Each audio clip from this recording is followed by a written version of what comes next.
ինձանից ավելի եվրոպամետ մարդ չլինեն, ինձանից ավելի մարդ, ով հասկանում է, թե ինչ խնդիրներ ունի Ռուսաստանը եւ լրջագույն ես խնդիրներ եմ տեսնում այդ երկրում, որը ժողովրդավարության հետ իմ վստահ համոզմամբ որևէ աղերս չունի։ Հիմա գալու է Ուրսուլա ֆոն դեր Լեյենը,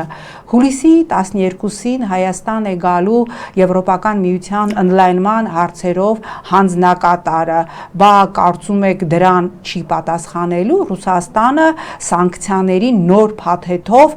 ընդդեմ Հայաստանի եւ այդ մասին բաց տեքստով ակնարկեց նաև Դմիտրի Մեդվեդևը։ Ես էլի եմ ասում, հիմա եթե մեր ժողովրդի երազանքն է,